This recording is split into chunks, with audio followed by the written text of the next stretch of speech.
Bill knew. He knew that the money would come if the customers were happy. He knew that the customers in the restaurants and in the hotels, they were happy. They kept coming. He knew his wallet would be taken care of if that was taken care of. And Bill was compassionate to travelers. He understood the trials and tribulations of the business traveler and how much it kind of sucks a lot of the time. And Bill was compassionate to them and wanted them to feel at home, wanted to give them a glass of wine, wanted to take care of them when they were there. Bill was hands-on. Bill would carry bags around the hotel. He would pour wine at wine hour. Bill was omnipresent.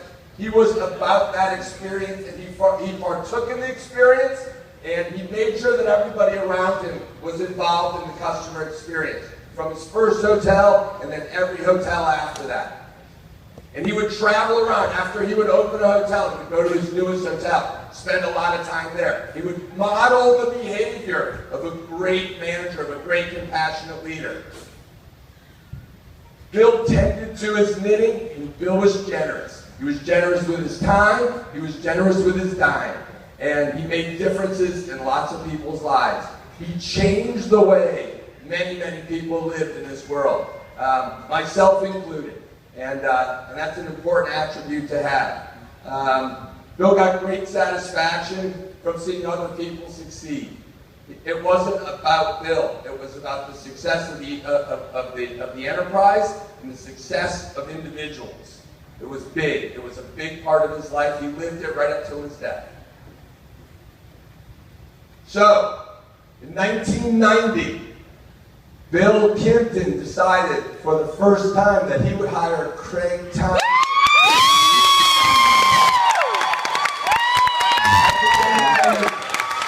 One of the first general managers in Kimpton history. Craig opened a hotel in San Francisco. And Craig got transferred.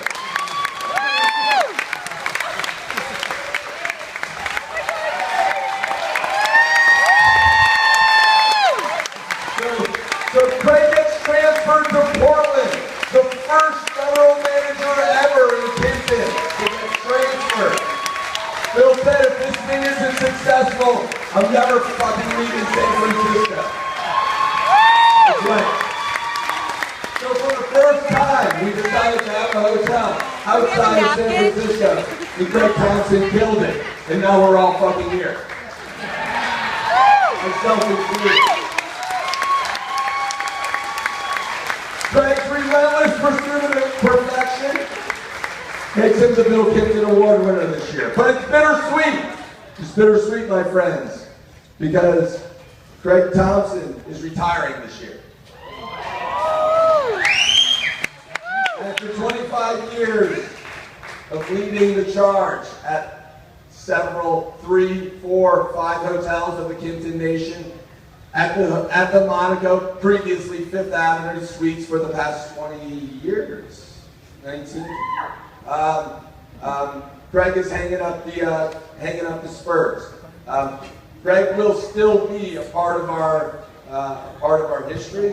Craig will be a part of our DNA for the rest of our lives. And Craig will also be available to us on a for borrow basis, or if you're fucking up a lot, we will send Craig to you to fix this thing.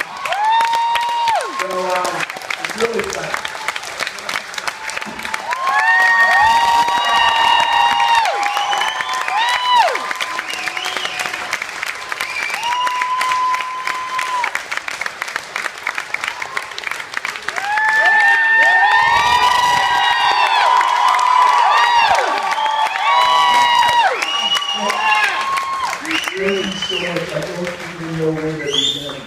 I do want to just highlight one thing about Bill Kimpton, and that was, and it kind of highlights Mike's story about it.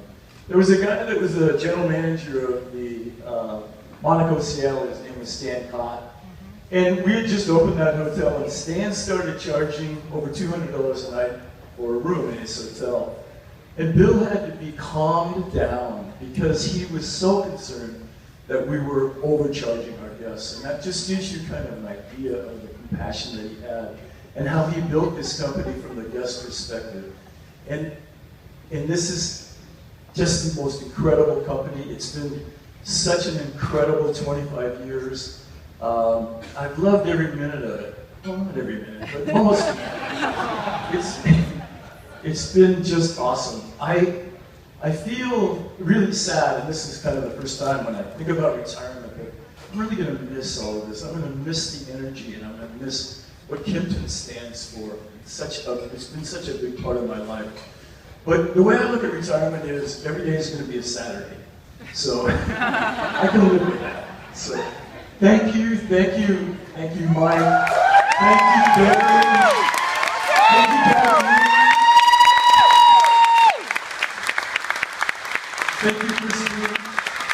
And especially, Steve Kennedy, who also made that journey. And last but certainly not least, Tom Lake, Tom always made me smile.